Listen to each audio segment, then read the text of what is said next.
thing I can see is my own silhouette. I'm getting stronger, step by step. Since I have been seeing this idea of a flat Earth popping up with what seems to me an increasing frequency, I have decided to address this issue. First, I will address the existing notion of our Earth being flat, and once that is done, I will propose a model for how a flat world could actually exist. To begin with, I don't actually believe the world is flat, and I don't see how it could possibly work with our laws of physics. Based on what I have seen, the notion of flat Earth is usually brought up as a pejorative or rabbit trail in debates or arguments where an official or sanctioned establishment position is being questioned, positions like evolution or global warming. Typically, the advocate of the official position accuses the skeptic of also believing that the Earth is flat. Because of this, I am not convinced that there are very many people who actually believe the world is flat, if there are any at all. There might be some uncontacted tribes who believe the world is flat, but I believe that for the most part, the idea is being pushed as a parody cosmology, much like how the flying spaghetti monster was pushed as a parody religion. That being said, I will still consider the idea and address the notion all the same. Can the Earth be flat? To that I would say no. I can understand being deeply skeptical of those in positions of authority and the views they push. For me, the fact that they strongly push something and then resort to shaming language when people question just makes me all the more skeptical of whatever is being pushed. Whatever needs to be done to establish trust, they do the opposite. If the authorities lie about so many things, might they not be lying about everything? However, when it comes to the shape of the Earth, you need not rely on any authorities to confirm the matter. If you get into an airplane, then you can see the landscape visibly curving away once you get up high enough. Every time you get into an airplane, this will be the case, no matter where you are going or coming from.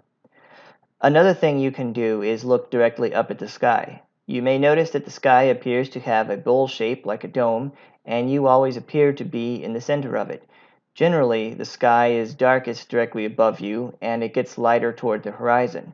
Clouds also appear to be higher directly overhead and lower at the horizon, as if they are conforming in motion and position to the shape of a bowl or hemisphere.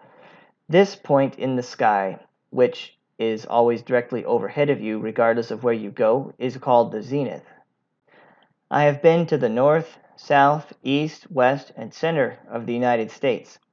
I have also been to three other countries, four if you count my stopover in Dubai. I have been to Spain, Morocco, India, and the UAE, and the zenith has always been directly overhead. There really is no other way to explain this apart from the world being round. You can try to argue that the world is not as big as I thought, and maybe the pilots are lying about how far we traveled, but whether you travel near or far, the zenith should not move with you if the world is flat. If you are under an actual dome, you will have a different view of it depending on where you stand. The highest point is always in the center, and unless you are standing in the center, it will not be directly overhead. An actual dome will not shift around with you so that you are always directly under the center, no matter where you go or how far you travel. However, a great spherical enclosure will always appear as a dome directly overhead, no matter where you go. The reason why the sky appears darker overhead and brighter around the horizon is because the atmosphere is curved. When you look directly up, you are seeing through less air, but when you look toward the horizon, you are seeing through more. The atmosphere is what gives the sky its color. In the ancient world, the cultures that generally believed in a flat world cosmology were usually sedentary, or if they were mobile, they roamed around within a specific and limited range. Maritime cultures usually accepted that the world was round because they traveled too far to reasonably hold on to a flat world model. If the Earth were flat, then at some point the zenith would be behind the traveler rather than directly overhead. Eratosthenes, who lived from 276 to 195 BC, calculated the circumference of the Earth as 25,000 miles based on the differences in the angles of shadows in Alexandria and Syene. He noticed that the sun appeared to be directly overhead in Syene during the summer solstice, so that there was no shadow cast at the bottom of a well, but in Alexandria, which was to the north, there were shadows cast by the sun. The actual circumference of the Earth is 24,859.734 miles, so Eratosthenes was remarkably close, and he arrived at his numbers without access to air or spaceflight technology. During the medieval period, there was no controversy over whether or not the world was round or flat. The controversy was over whether or not the universe was geocentric or heliocentric. Sir John Mandeville, in the Book of Marvels and Travels, said the earth was round, and it was depicted as round in medieval art. According to Sir John Mandeville, I quote, "This is absolutely possible, even though uneducated people do not believe that one may go to the earth's underside, for just as we think that these men are underneath us, so they think that we are underneath them. So if a person could topple off the earth into the firmament, then the earth and sea, which are so heavy, would be even more able to fall into the firmament. But that can't happen, and of this God said, Non temeas me suspindi terram ex nihilo, that is, do not be afraid of me who hung the earth from nothing." The Catholic Church adopted the Ptolemaic model and made it canon, not because it was in the Bible, but because it was the accepted scientific view during the Roman and medieval periods. So when Galileo Galilei got into trouble with the Catholic Church, he was accused of heresy not because he contradicted the Bible, but because he contradicted the current scientifically accepted view, which the Church had taken as canon. Christopher Columbus did not establish that the earth was round, nor was that his intent or the purpose of his expedition. His expedition was predicated on the notion that the earth was round, and the purpose was to reach India by sailing west instead of east. Had the earth been flat, he would have been dead or would have reached a barrier. Furthermore, once the age of exploration was begun, there were no explorers from any country who came out and said that the world was flat, and that all the previous assumptions were wrong. Mainly what they did was discover new lands and update existing maps. So if all this is a conspiracy, it's been going on for thousands of years across multiple cultures, regions, and religions. Being skeptical is fine and good, but in order to reasonably invoke a conspiracy theory, there must at least be a clear or reasonable motive for the authorities to disseminate false information and some evidence to the contrary to cast doubt on the official view. In the case of the Earth being flat, I don't see either of those criterion being fulfilled, and the matter can be confirmed easily enough at the individual level without resorting to authority, as I have demonstrated.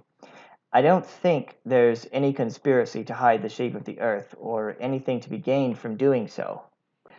Now, having said all that, I would like to consider how a flat world could possibly exist and create a model for how it might work. But before getting into that, I want to discuss briefly what first caused me to even consider working on this notion.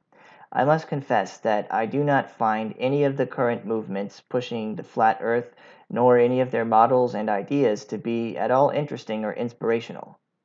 What led me to consider this notion of a flat world and to think about how it might work was some of the abandoned writings of J.R.R. Tolkien and the original or early model for the Silmarillion. After having read the Silmarillion, I began to read the history of the Middle-earth series. In the Lost Tales, there are more details given about the cosmology of the world, and the descriptions are more vivid than what exists in the final version of the Silmarillion. The world was flat, with the extreme north, south, west, and east being distinctly different environments. The sun and moon went over the top and under the bottom, and both glowed with their own light, as opposed to our universe, where the moon simply reflects the light of the sun. I always thought it was a pity that there were not more stories set in this world.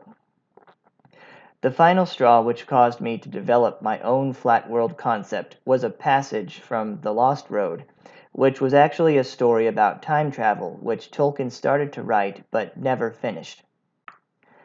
At one point, the main character says, "I love the western shores and the real sea. It is quite different from the Mediterranean, even in stories. I wish there was no other side to it." After this, I thought, what if there really was no shore on the other side? How would that even work? So I began to come up with ways for it to work and used this inspiration to develop my own model. So, how would a flat world actually work? As I have previously stated, I don't see how it could work with our laws of physics, where there is a direct relationship between gravity and mass. Furthermore, most of the models I have seen for flat worlds are not very good. Water cannot continuously fall over the sides into space, because that must either lead to perpetual erosion or a permanent depletion of the water supply. Maybe both. Furthermore, why should water fall down into space? What is it falling down towards, and what is drawing it? Things cannot simply fall because they do. Any universe which is going to exist must have some set of binding rules in order to continue and remain coherent. The first thing which is needed for a flat world to exist is a different set of physical laws. So I am going to set my model for a flat world in another universe with a different set of physical and natural laws. There will still be some gravity generated by mass because I want atoms and molecules to be able to cohere and form larger structures, but this is not going to be the main force that holds worlds together. In our universe, there is energy and matter, and our physical laws deal with the relationship between those substances. In this universe, I'm going to propose a third substance which is neither energy nor matter. This substance will serve as a framework which will provide structure to the universe in a fashion similar to how your skeleton provides structure to your body. However, this substance is not physical or material. It is a substance which contains and conducts matter, similar to how some types of matter can contain and conduct electricity. This framework, which I will call fair, somewhat inspired by the medieval concept of aether, provides structure and gravitational pull. Fair is what keeps the worlds from simply sloughing apart in space, and it also serves to make things in the world fall. Fair is invisible to the human eyes and, for the most part, intangible, but an individual who gets caught in it might get pulled along, depending on the strength and pull of that particular strand. I'm going to say that the world is flat on top with a bowl shape on the bottom. The sun and moons are still round, but they are always smaller than the world, and they circle around it. Their course is determined by strings and structures of Thayer, which they slide along like beads on an abacus. As for the water, there would be oceans, but at the edges of the world it simply wraps around the bowl shape, causing the lower parts of the world to be enclosed in water of ever increasing pressure as one goes down. There might also be mists and clouds constantly rising up around the edges, and the atmosphere would form a bowl shape over the top, though not necessarily one with a very sheer slope. There would be two types of stars visible at night, or rather two types of objects which would appear as stars to the naked eye. There could be a ring or field of glowing objects circling the world, as proposed in some ancient flat earth cosmologies from our own world, and others would be the faint glimmerings of distant suns circling around the other worlds in this universe.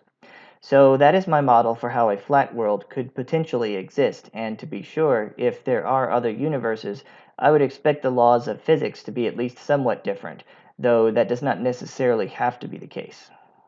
If you found this concept interesting and wonder what it might be like for people to exist in such a setting, then do consider reading my book Flat World: The Arrival, which is set in this universe that I have constructed. It can be found on Amazon and Barnes & Noble by searching for my name. In my story, I also consider the possibility of how a world might be if it were home to three different species with qualitatively different natures, with humanity being one of the three. Thanks for listening.